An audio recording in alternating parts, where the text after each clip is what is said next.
주영진의 뉴스 입격 다시 돌아왔습니다. 시작하기 전에 벌써 고릴라 게시판에 댓글 달아주신 분이 계신데 백종수님, 고뉴부부터 저녁바람까지 러브 FM과 함께 고추 농사를 짓는 청년 농부입니다. 제 친구 정태영이가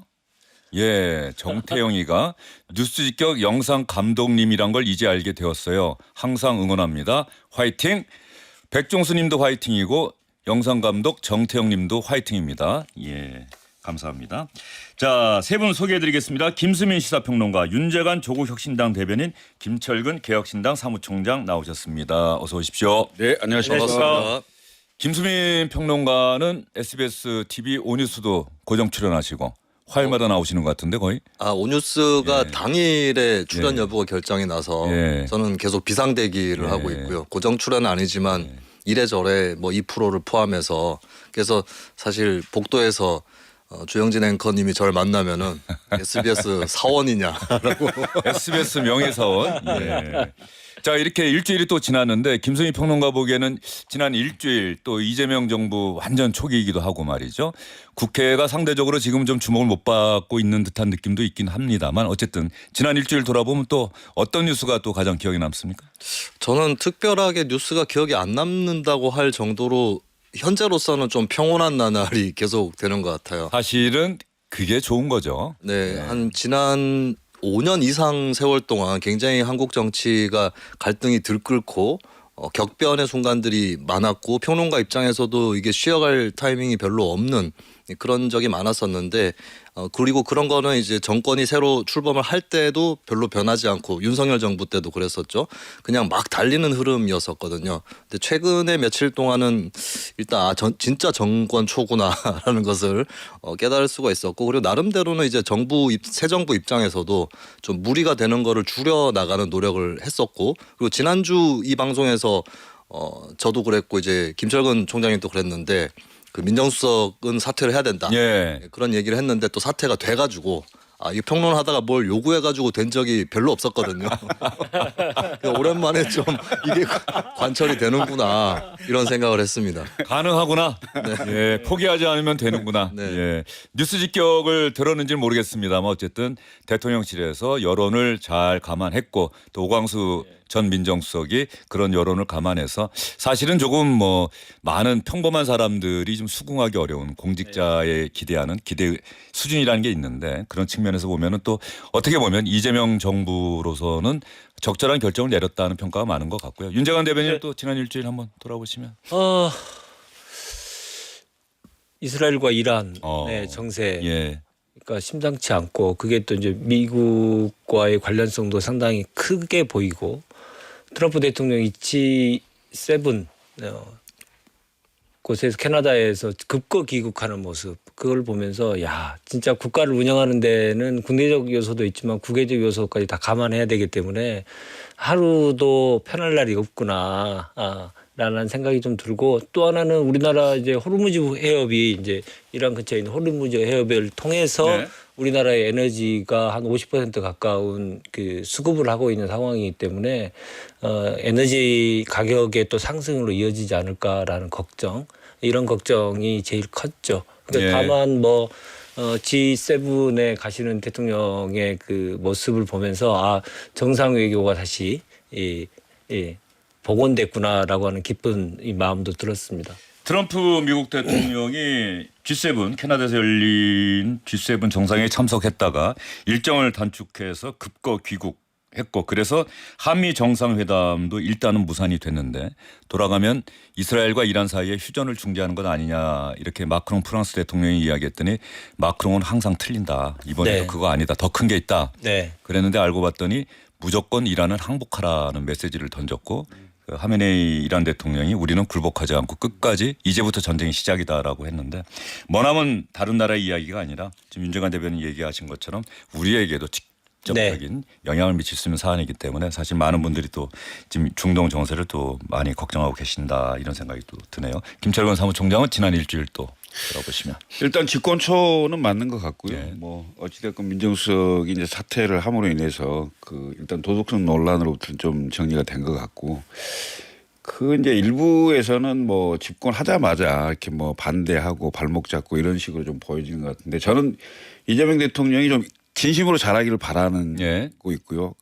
농반으로 중대 선배라는 얘기도 했습니다만 정말 잘했으면 좋겠고 일단 집권 초기 때문에 기본적으로 저는 판단을 좀 유보하겠다. 그러니까 G7 가는 것도 뭐 준비가 안 됐느니 갔다느니 뭐 가서 뭔 성과가 있었다느니 호들갑 떨 일도 아니고 어찌됐건 대한민국이라는 나라가 전임 대통령이 탄핵을 당해서 불확실성이 있었는데 국민 전체가 국민투표를 통해서 새로운 대통령을 선출했기 때문에 외교부대에 당연히 가능하면 빨리 가야죠. 가서 대비를 해야 될 거 아닙니까? 네. 그래서 그런 측면이 있는 거고요. 저는 이재명 대통령이 빨리 정부를 구성했으면 좋겠다 이런 생각이 들어요. 왜냐하면 외교도 그렇고 국내 여러 산적한 문제들이 많은 건데 전임 정부의 장관들하고 이게 뭐 한두 번 하는 것도 곤욕스러운 일인데 그분들이 뭐 얼마나 성의를 가지고 뭘 하겠습니까? 뭐 그분들 욕하는 건 아닙니다만은 새로운 정부가 빨리 구성될 수 있도록 하는 게 중요하다. 그래서 차일피일 뭐 미룰 일이 아니다라는 거고요. 국정기획위원회 같은 경우가 이제 가동이 됐는데 그게 이제 인수위 역할을 한다고 하지만 네. 그것과는 또 별개의 문제니까요.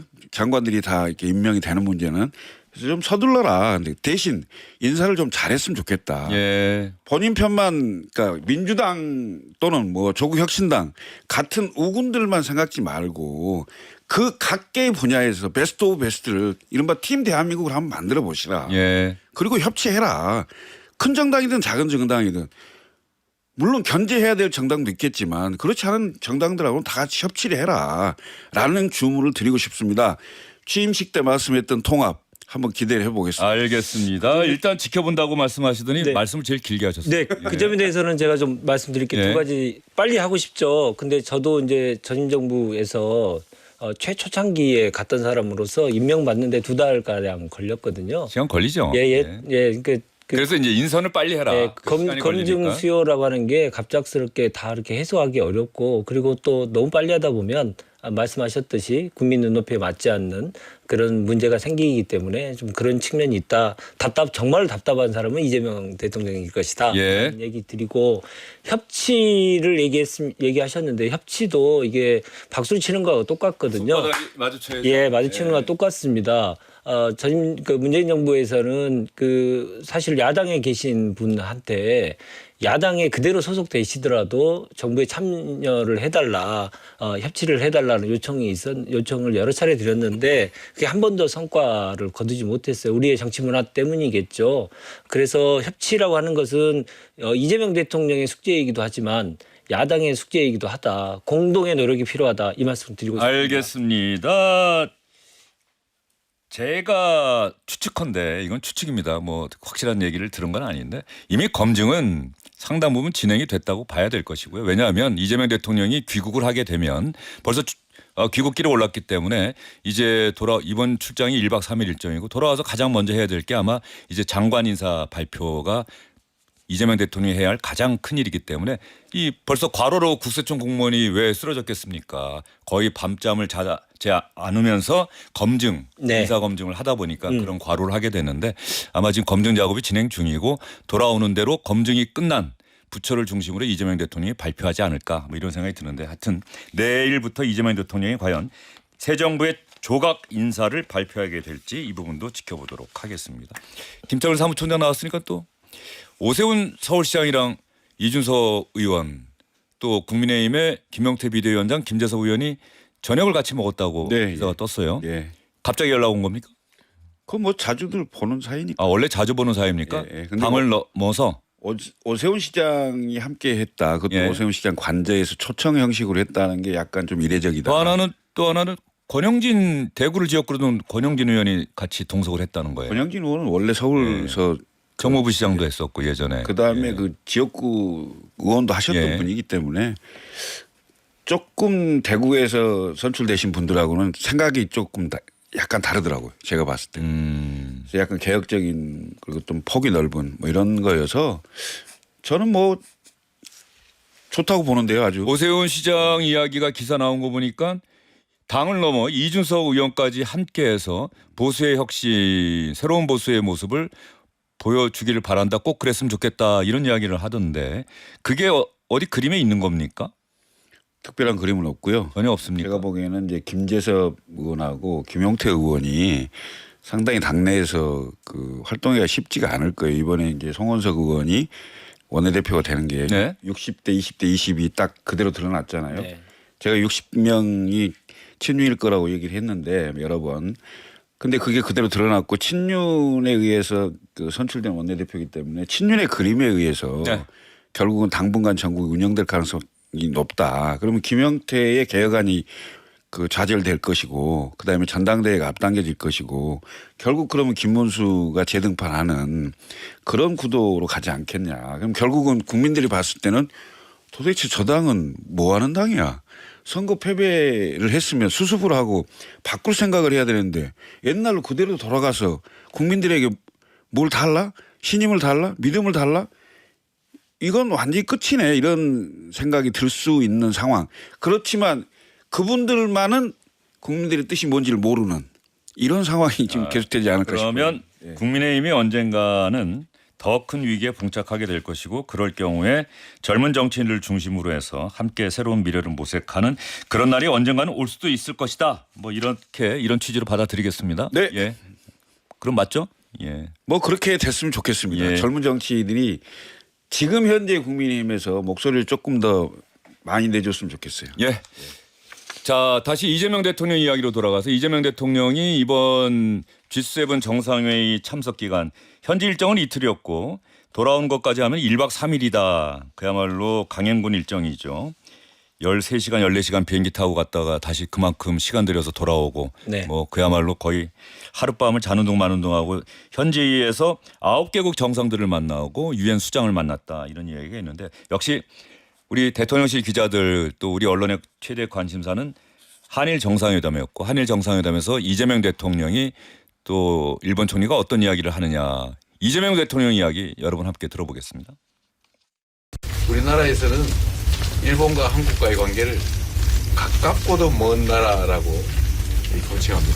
마치 앞마당을 같이 쓰는 이웃집처럼 우리는 뗄래야 뗄 수 없는 관계에 있습니다. 작은 차이들이 또 의견의 차이들이 있긴 하지만 그런 차이들을 넘어서서 한국과 일본이 여러 면에서 서로 협력하고 서로에게 도움되는 관계로 더 발전해 나가길 기대합니다.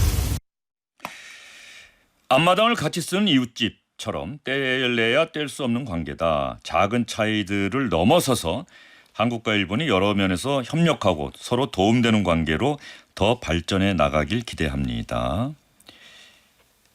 윤정한 대변인, 네. 대단히 원론적인 이야기이긴 합니다만 한국과 일본의 어떤 미래지향적인 관계 또 발전 이런 것들을 위해서는 늘 과거사 문제가 일본의 태도나 보여주는 모습들이 우리의 기대에 맞지 않는 그래서 늘 다시 조금 진전되는 듯 하다가 다시 또 더 과거로 돌아가는 이런 모양새가 반복되고 있는데 이재명 정부에서 한일 관계의 발전은 좀 기대해 볼 수 있겠습니까? 지금 이재명 대통령 이야기는 대단히 전향적이다라는 느낌도 좀 들어요. 네, 저는 아주 기대를 많이 하는데요. 그 워딩에서 이제 정상회담 끝나고 나서 워딩 같은 경우에 보면 지난 정부에서는 인도태평양이라는 단어가 많이 나와요. 그 얘기는 사실은 미국과 일본의 이익에 더 부합하는 내용을 우리나라 대통령의 입에서 나오는 그런 정말 그 몰상식한 외교가 계속 벌어지고 있는 거 아닌가라는 우려를 많이 했었는데 이번에 관련돼서는 한일 관계에 대한 기본적인 인식을 분명하게 해줘서 네. 앞으로의 정상화에 완전 초석을 놨다. 저는 그렇게 보고 있습니다. 외교라고 하는 것이 기본적으로 국익을 증진하는 것인데 그동안의 3년간의 한일 관계에 관련된 국익은 철저히 대한민국의 국익이 아니고 일본의 국익을 대변하는 그러한 그 잘못된 외교가 계속됐었는데 그것이 정상화로 돌아왔다라고 그 평가하고 싶고요. 그게 매우 고무적으로 저는 인식하고 있습니다. 예. 미래지향이라고 하는 하나의 목표를 설정하고 과거사 문제를 관리해 나가자, 잘 관리해 나가자라고 하는 건데 김순희 평론가 사실은 우리가 다 알고 있는 거긴 하지만 일단 우리 위안부 피해자분들이 있잖아요. 이미 많은 분들이 세상을 떠나시고 생존해 계신 분이 아마 제 기억에 6분 남아 계신가 네, 그렇습니다. 그런데 이분들 다 고령이란 말이죠. 그분들이 돌아가시기 전에 일본의 진정 어린 사과, 돈이 문제가 아니다라는 게 분명히 지난번에 박근혜 정부 때 한일 그 과거사 합의에 대해서 이분들이 반대하시면서 돈이 전부가 아니다라고 이야기를 했고, 강제징용 피해자들에 대한 이 배상 문제, 뭐 한국의 판결에도 불구하고 또 뭐 윤석열 정부에서는 어떤 뭐 민간 기금을 동원하고 뭐 이런 식으로 해서 또 지급하는 방안까지 나왔지만 다 이게 당사자들이 동의하지 않는 사안, 어떻게 풀어나갈 수 있을까요? 네, 일단 그 위안부 문제는 오히려 시간에 안 쫓길 수도 있는 여건이 만들어진 게 이게 하나의 시민사회 운동으로서 명확하게 주지가 돼 있고, 국제적으로 이게 사실 배상을 받느냐 아니냐 문제 이상으로 국제적인 명분이라든지 이런 것도 이미 획득하고 있고, 사실은 외교적으로는 잘 검토되지 않는 국제사법재판소에도 맡겨보자라고 하는 제안이 피해자 활동가 사이에서 나올 정도로 굉장히 원론적인 사안이 됐거든요. 이것은 오히려 외교적인 협상을 통해서 빨리 뭐 어떻게 처리를 해야 되는 필요성이 그렇게 강하지 않은 사안이다. 오히려 전공법으로 계속해서 접근해야 될 그런 사안이다라는 점에서 이 부분은 좀 한국 정부가 거꾸로 시간에 안 쫓겨도 되는 사안이 된 것 같아요. 그리고 강제동원 문제는 참 이게 우울한 현실인데, 윤석열 정부가 너무 지나치게 무식하게 사안을 찢어버리는 바람에 후임 대통령이 좀 부담이 없어져 버렸다고 해야 될까요? 좀 그런 측면이 있는 것 같은데, 저는 그래도 계속 주문을 하고 싶은 게, 이게 뭐 국제 질서라든지 또 그동안의 외교적인 결과에서 법적 배상을 강제동원에서 받아낼 수는 없다고 한다면 적어도 피고 기업, 일본의 가해 기업이 도의적 지원은 계속 해야 된다라고 하는, 그 정도 보상은 해야 된다라고 하는 메시지는 한국 정부가 계속해서 예. 좀 내야 된다고 생각합니다. 그리고 한일 갈등은 그렇게 과거사 갈등이 그렇게 악화되지는 않을 것 같은 게, 이 묘한 이치인데, 이재명 대통령이 당선되기 전에도 그랬고 지난 대선 때도 그랬고 일본 언론에서 특히 나왔던 얘기가 이재명 후보가 당선될 경우에 한일 관계 악화가 우려된다, 이런 얘기가 나왔거든요. 근데 역설적으로 오히려 그게 아닐 가능성이 더 높다고 저는 예전에도 판단을 했었는데, 이재명 대통령, 예를 들어서 이재명 대통령이 이번에 대선 후보 시절에 연설하다가 한미일 동맹이라는 단어를 썼거든요. 국민의힘 인사가 이 단어를 쓰면 난리가 났을 거예요. 이게 무슨 얘기냐면, 오히려 국내에 있는 반일 정서라든가 이런 것들을 좀 다독이면서 좀 타협적으로 갈 수 있는 그 조건을 갖춘 지도자가, 오히려 평소에 반일 이미지가 강했던 지도자가 이 타협 모드로 들어갈 때 그게 타협이 더 될 가능성이 높습니다. 그런 측면에서는 오히려 이재명 정부가 윤석열 정부보다 한일 관계 개선에 더 유리할 수도 있다. 윤석열 정부 때는 반일적이지 않은 거꾸로 이미지를 갖고 있었기 때문에 대통령이 뭘 하면 국내에서 더 반발이 거칠게 일어났는데, 이재명 정부에서는 그게 아닐 수도 있다는 점, 이런 것들이 더 득을 볼 수 있는 계기고, 저는 일본 정부도 이걸 놓치면 안 된다. 예. 오히려 대통령이 민주당 대통령이고 특히 이재명과 같은 인사가 대통령일 때 그때 한국한테 또 무슨 선물을 줄지, 그렇게 해서 또 일본 한국으로부터 어떤 양보를 받을지, 이런 것들을 기회를 놓치지 않고 그냥 있어도 된다, 이렇게 접근하면 안 되고, 이번에 이제 일본 정부도 오히려 이재명 정부의 등장을 호기로 삼아야 된다, 그렇게 봅니다. 한일 정상이 정말 허심탄회하게 저녁 식사를 하던 하면서 뭐 윤석열 정부 때 뭐 맥주도 마시고 그러긴 했습니다만, 결과적으로 국민들이 기대하는 만큼의 발전이 없었던 것인데, 정말 한국과 일본 정상이 예전에 김대중 오부치 선언인가요? 네. 거기에 버금가는, 실질적으로 이제 한국과 일본 국민들이 더 이상 걱정하지 않을 한일 관계. 우리 젊은이들은 뭐 K-팝, 예전엔 또 저희 세대가 J-팝에 열광을 했다고 한다면 네. 지금은 일본의 젊은이들이 K-팝에 열광하는데, 또 한편에 자라고 있는 혐한 정서, 또 우리 내부에 있는 반일 정서, 이런 부분들까지 감안해서 잘 풀어나갔으면 좋겠는데, 지금 두 분 얘기 듣다 보니까 지난번 대선 토론 때 사실 이런 이야기가 좀 비중 있게 다뤄지고, 후보들 간에 서로의 견해를 드러내고 비판하고, 또 비판하면은 또 받아들이고, 개혁신당 뭐 이준석 당시 후보나 개혁신당에서는 어떤 생각 갖고 있어요, 한일 관계? 저희는 그 윤석열 전 대통령이 가지고 있었던 그 뭐랄까요, 저는 개인적으로 그냥 편하게 말씀드리면 거의 친일 성향이 강했던 대통령이거든요. 근데 국민들의 정서에는 전혀 맞지 않는 상황이었고, 지금 이재명 대통령이 가서 원론적인 얘기를 했는데, 이제 구체적인 강론을 들어가서 한일 협력을 해야 될 부분과 과거사 문제는 어떻게 해결해야 될 부분이라든지, 이런 것들이 전혀 이제 제시되어 있지 않는 이런 상황에서 이 또한 저는 판단을 일단 유보하겠다라는 말씀을 드리겠습니다. 왜냐하면 일단 대통령이 자유롭게 생각을 하면서 그 대한민국 국익을 위해서 어떤 방향을 세워서 구체적인 강론에 들어가게 되면 그걸 보고 제가 말씀드리겠습니다. 예. 왜냐하면 알겠습니다. 지금은 우선은 대통령이 뭔가를 하려고 하는 거에 대해서 그 정확치 않은 의도까지 가지고 뭐 그 감론을 막 하는 것 자체가 별로 온당치 않다. 대통령에게 힘을 줄 때는 한번 줘보자. 예. 예, 이런 생각입니다. 알겠습니다. 근데 이 점은 말씀드려야 될 것 같아요. 대통령 기본적인 철학, 외교에 대한 기본적인 철학이 있느냐 없느냐. 그 정도는 우리가 판단할 수 있지 않습니까? 그런데 외교라고 하는 게 일방적인 게 없거든요. 우리의 국익만을 완벽하게 다 관철시킬 수 없고 우리의 국익이 조금 침해됐다고 하는 것들은 다음번으로 계속 이어나갈 수 있는 그런 모멘텀을 계속 유지하는 것이 외교의 기본입니다.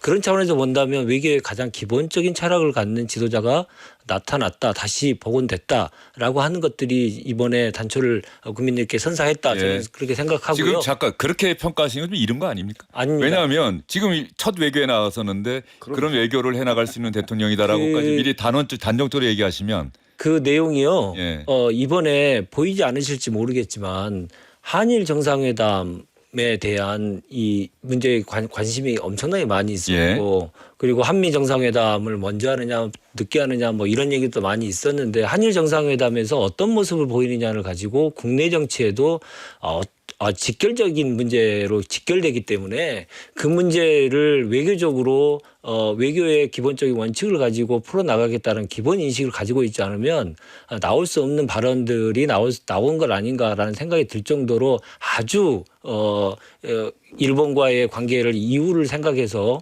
발언을 하신 거로 저는 그렇게 생각합니다. 그러니까 미묘한 차이를 잘 못 느끼실 수도 있는데요. 외교 현장에서 많이 있었던 사람으로서 보면 일본과의 그 만남의 그 장소 자체에 대해서 엄청나게 신경을 많이 쓰고 분위기도 많이 신경 쓴 티가 좀 많이 나더라. 저는 그렇게 보였습니다. 예, 제가 제가 한말 말- 보니까 예, 뭐 이거 갖고 벌써 감동을 네, 하지 뭐 말고 감론을 박할 건 제가 아닙니다. 윤정한 대변인 얘기에 제가 아까 이의를 제기했던 거는 네. 이제 시작인데 이런 지도자가 나타났다라고 단정적으로 얘기하시니까 아니 이제 이 정도 되는 얘기를 할 정도의 지도자를 3년 동안 우리는 못 봤지 않습니까? 이제 앞으로 이제 이재명 대통령이 네. 5년 동안 좀 보시죠. 지금 첫 모습 보면서 첫 모습 그대로 그야말로 실용 외교, 우리 국익에 도움되는 외교를 해 나간다면 임기를 마칠 때쯤이면은 윤재관 대변인의 그 평가에 여기 나오신 분들도 뭐 다 동의할 수밖에 한일 없겠죠. 관계와 관련돼서 관계 정상을 했던 건 민주정부에서 관계 정상화가 더 잘 됐고 예. 실질적인 협력 속도가 더 낮습니다. 예. 왜냐하면 국민적인 지지를 받을 수 있었기 때문에 예. 그 전통을 계속 이을 것이라는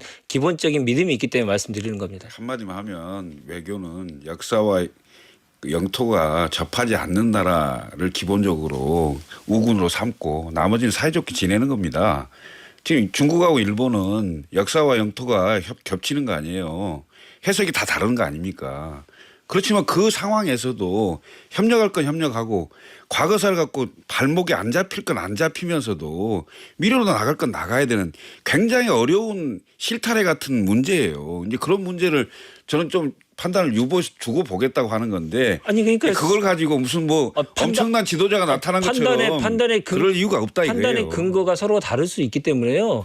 예, 저는 그 말씀하신 거에 대해서 무슨 말인지 알겠습니다만은 제가 유심히 본 결과를 가지고 말씀드렸던 예. 것이기 때문에 제가 일방적으로 그렇게 말씀을 드려야 될 사안은 아니라고 생각합니다. 예, 제가 그래도 윤재관 대변인 그 말씀하신 그것 때문에 이번에는 우리나라가 이게 순서가 호스트 국가 순서였대요. 그러면 호스트 국가의 정상이 그 화면에 볼 때 오른쪽에 서는데 늘 관행적으로 그 자리를 그 이제 초청국 정상에게 양보를 한다 그러더라고요. 그 이재명 대통령이 왼쪽에 서서 뭐 올 때까지 기다리고 그 하고 근데 국기는 또 호스트 국가니까 그 위치에 국기는 절대 예, 양보할 수 없습니다. 태극기가 있고 예. 또 반대쪽 그래서 그 이재명 대통령과 이시바 총리가 있는데 서로 국기는 서로 이렇게 어긋난 그런 이제 사진이 나왔는데 그게 원래 자연스러운 거다라고 대통령실이 설명을 하더라고요. 네, 예, 그렇습니다. 알겠습니다. 자, 이재명 대통령의 첫 정상 외교 데뷔 대통령실에서는 민주 대한민국이 돌아왔다고 전 세계가 이번 G7 정상에 참석한 모든 나라의 정상들이 이야기를 했고 이재명 대통령도 준비를 많이 하고 좀 여유가 있어 보이는 게 그 김승희 평론가 아이스 브레이킹이라고 하잖아요. 정상들이 만났을 때 가령 우리나라가 가난한 나라 세계 각국이 우리나라가 어디에 있는지도 몰랐던 시절에 우리나라 정상들은 사실 외국 정상들 만나면 얼마나 긴장하고 할 말도 없고 우리는 도움을 받아야 되는 위치고 그런데 이제 아이스 브레이킹에서 서로 서먹한 처음 만나니까 근데 이번에 이재명 대통령이 아이스 브레이킹을 참 잘했다. 뭐 호주 총리 만나서는 미남이시고 호감이 간다 그랬더니 막 웃고 또 남아공 정상 만났을 때는 넬슨 만델라 전 대통령을 내가 정말로 존경합니다라고 이야기를 하는 이번에 이시바 총리도 그걸 하더라고요. 네.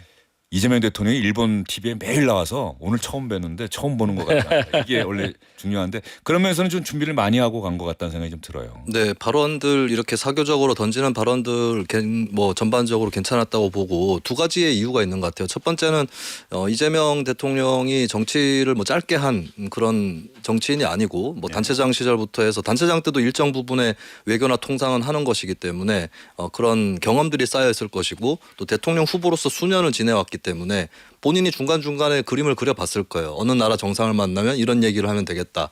이런 것들이 축적되어 있는 것이 드러난 것이 아닌가 그렇게 보입니다. 그리고 두 번째 요인은 이재명 대통령이 말을 잘할 때도 있고 굉장히 이제 구설수에 오를 때가 있는데 본인의 감정 상태나 처지에 따라서 좀 많이 다른 것 같아요. 근데 최근에 들어서 본인 재판도 몇 가지가 중단이 되고 좀 처음에 취임 초창기의 분위기도 나쁘지 않고 여러 가지 좀 전쟁처럼 정치를 해오다가 지금 아마 평시라는 걸 본인도 느끼고 있을 거예요. 그런 의미에서는 말실수들이 별로 나오지 않는 네. 그런 측면도 있는 것 같습니다. 자 이번에 이재명 대통령과 또 부인 김혜경 여사가 함께 갔어요. 윤석열 전 대통령 지난 정부 시절에는 또 부인 김건희 여사가 해외 순방에 동행했을 때 또 이런저런 구설들이 많았었고 또 갔다 와서는 외교 순방의 성과보다는 오히려 그런 문제들이 더 부각돼서 당시 대통령실도 상당히 뭐 당혹스러워하기도 하고 또 언론에 대해서 좀 서운해하기도 하고 그랬었는데 이번에 김혜경 여사는 우리 김철근 사무총장 뭐 자꾸 언급을 안 하겠다고 이야기하는데 제가 질문드려서 그런데 어떻습니까? 이번에 1박 3일 일정으로 갔는데 국제외교 무대에 대통령 부인도 데뷔를 한 건데. 제가 보기에는 김건희 여사 갔을 때보다는 걱정은 덜하대요. 예. 일단 그 안정감을 줬다 이런 생각이 좀 들고요. 한복 사진이 워낙 많이 회자가 된 것 같고. 그리고 한복 그 얘기를 지금 제가 하려고 하는 건데 대한민국의 대통령 영부인인 경우 우리 고유의 그 한복을 입고 가는 건 저는 선택은 잘했다 이렇게 보여지고요. 기본적으로 좀 안정감을 줬다 이런 생각이 들어요. 워낙 윤석열 대통령 그 영부인께서 외교에 너무 이런저런 구설수가 많아서 굉장히 불안했거든요. 어딜 가면 불안해요. 이번에 가면 뭔 일을 또 치고 올까 이런 상황이었는데 그런 지점들은 좀 없어지는 것 같다는 생각이 들고요. 그러니까 김건희 여사 때는 제2부속실이 아예 없었는데 이번에 아마 제2부속실이 처음부터 있겠죠.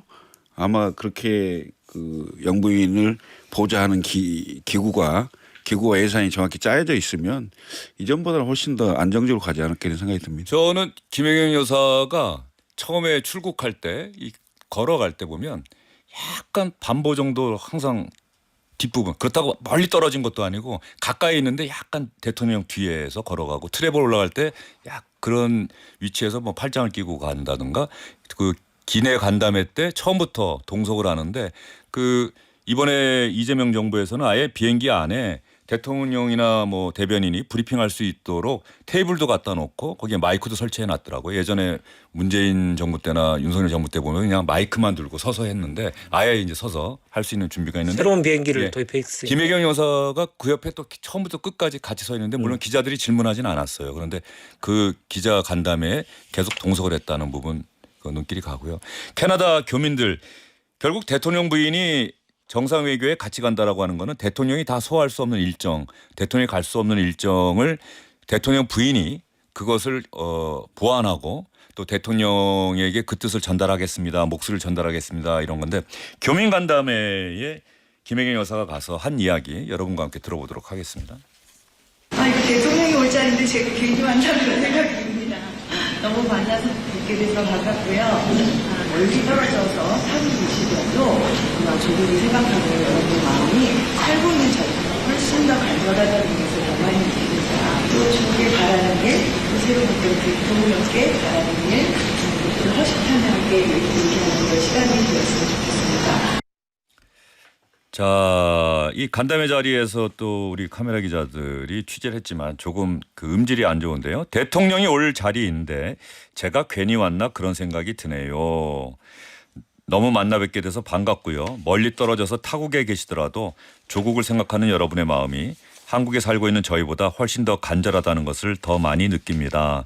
조국에 바라는 일, 새로운 대통령께 바라는 일 이런 것들을 허심탄회하게 얘기하는 그런 시작이 되었으면 좋겠습니다. 그러면서 캐나다에 한 20년 만에 또 처음 온다. 오랜만에 다시 왔다는 취지로 이야기를 했었고 외국에 살고 계시는 분들이 한국에 계시는 분들보다 국내 사정을 더 많이 알고 있더라.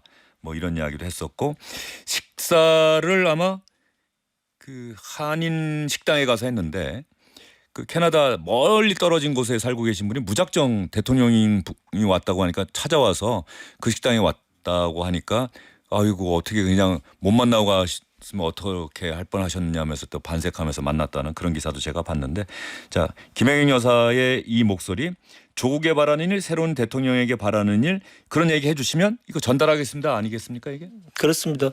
그러니까 원래 대통령 영부인이 해외 순방 때 해야 될 역할이 크게 두 가지거든요. 첫 번째는 동포 사회에 대한 격려, 두 번째 한국 문화에 대한 확산. 그렇죠. 이 두 가지가 가장 기본이고 그 기본에 충실하는 역할들을 많이 해오셨는데 이번에는 그 요구에 부응하셨다는 생각이 들고 동포들께서 그렇게 불쑥 나타나시는 경우가 많이 있습니다. 근데 그때 이제 경호가 그냥 매몰차게 물리치는 정부가 있고 그런 것들까지 헤아리는 정부가 있을 텐데 좀 품 넓은 모습을 보여주셔서 참으로 다행이다.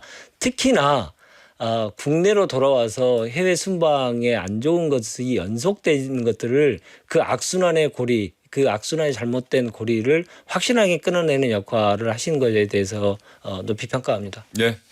대통령이 되고 나서는 이게 참 국내 정치도 중요하고 정상 외교도 중요하고 그런데 과거 정부들 보다 보면은 국내에서는 늘 야당과 또 언론의 비판이 거세지다 보면 대통령이 해외에 나가면은 한국에 대한 나에 대한 평가가 안 그런데 왜 국내에서만 이러느냐 그러면서 뭐 자꾸 해외 순방 일정을 측근들이 다시 뭐 더 많이 잡게 된다 이런 이야기도 제가 들었던 기억이 있는데 어쨌든 이재명 정부에서는 국내 정치도 잘 비판의 목소리도 잘 헤아려서 잘 하고 또 정상 외교도 정말 잘 하고 그래서 우리 대한민국의 위상 K 민주주의라고 하는 말을 강조하는데 뭐 그런 것들 또 경제적 실익도 잘 거뒀으면 하는 마음에서 캐나다 방문 일정 이재명 대통령과 부인 김혜경 여사의 이야기 여러분과 함께 들어보고 이야기하는 시간을 가졌습니다. 이제 국내 정치로 돌아와 보도록 하겠습니다. 그전에 이지은, 노경식, 김성문님 부디 실용외교 잘 해나가길 바랍니다. 말씀대로 저력을 보여주셨으면 하는 바람을 가져봅니다. 정상회의 뒤에 또 어떻게 변화가 생길지 궁금하네요. 아마 조만간에 또 이재명 대통령이 유럽의 나토 회의에 또 간다고 하니까 거기에 가서는 또 어떠한 이야기들을 하게 될지 우크라이나 전쟁, 이스라엘과 이란의 전쟁 이런 부분에 대해서 또 한국의 위치, 한국의 생각, 의견 이런 것들을 이재명 대통령이 어떻게 동맹국들과 조율해 나갈지 그런 부분들도 앞으로 잘 지켜봐야 될 것 같습니다.